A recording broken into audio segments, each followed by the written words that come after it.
You may not like the person, you may not like her presence here, but you have to respect the office of the Vice President. No show si Vice President Sara Duterte sa pagpapatuloy ng deliberasyon ng Kamara sa budget ng Office of the Vice President. Pero gaya noong huling pagdinig, mataas ang tensyon sa Kamara kanina.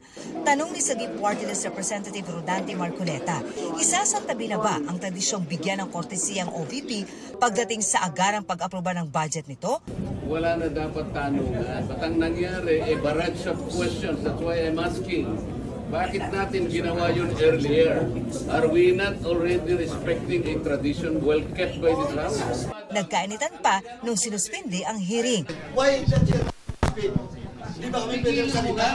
We are also members, we just same.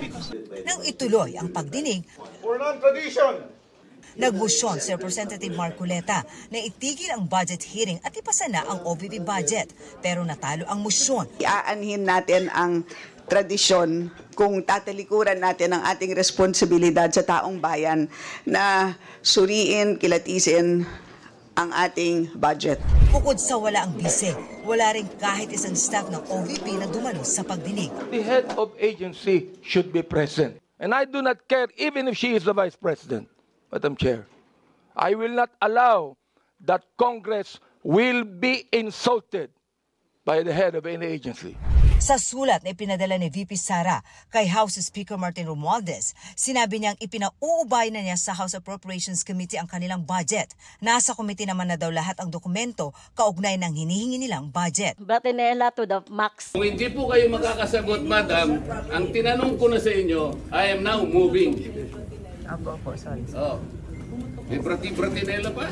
Mga taga-COA at Budget Department ang sumagot sa tanong ng mga kongresista. Kabilang ang tungkol sa 53 million pesos na gastos sa taunang renta at gamit ng 12 satellite offices na ipinatayo ng OVP noong 2023. Pati ang mga umunay pa expired at hindi na ipamahaging relief goods ng OVP at 65 million pesos na unliquidated na pondo. Not submitted within the time given with the OBP, we will address it or issue a notice of suspension. Tinanong din ni Marcoleta ang notice of disallowance ng COA sa OVP.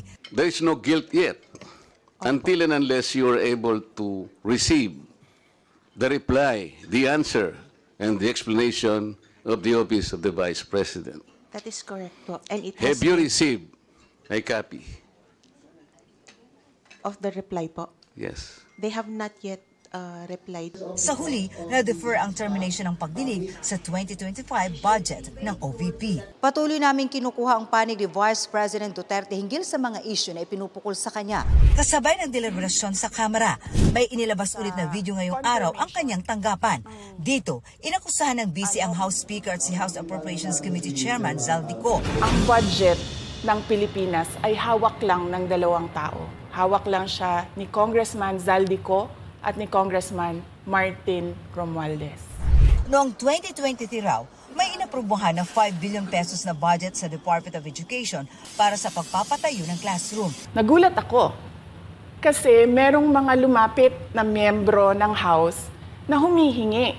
Hinihingi nila yung 5 billion, parte ng 5 billion na budget. Magkano ba ang amin dyan? So sinabi ko, hindi pwede ito. Kasi ang mangyayari nito, hindi magagawa ng Department of Education ang trabaho namin na mag-construct ng classroom. Nang hindi raw siya pumayag, lumobo ang budget sa 15 billion pesos sa aprobadong National Budget o General Appropriations Act. Pero yung idinagdag, yung 10 billion na yon hindi kontrolado ng Department of Education.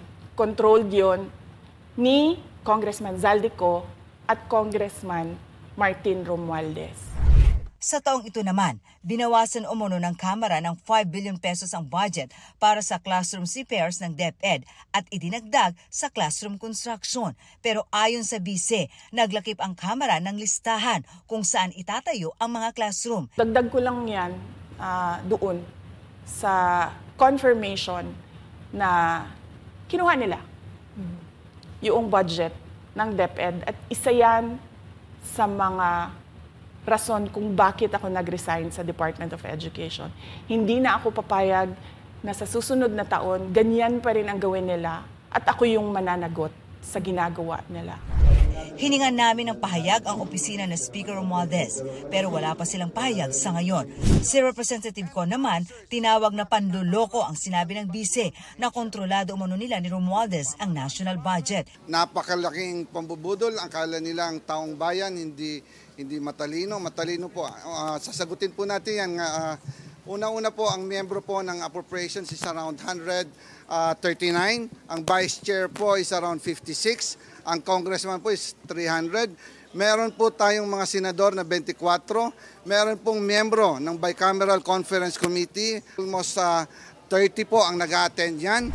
Pinasaringan din niya ang bise kaugnay sa paggamit ng confidential fund noong 2022. At tandaan, COA at hindi Kongreso ang nagsasabing mali ang paggamit ng 73 million sa 125 million confidential funds na ginamit lang sa loob ng 11 days. Talo pa po dito ang pondo ng Napoles Fund na gamit ng 60 days. Ito po, 11 days lang. And ngayon, bibigyan pa ba natin siya ng 2 billion na panggagastos daw sa mahihirap? Ibigay po natin to sa tamang ahensya. Huwag po nating ayahan na waldasin na naman ang kahit pisong sintimo na dapat natin bantayan. Hiningan namin ng tugon dito si VP Sara para sa GMA Integrated News. Ako si Marisol Abduraman, ang inyong saksi.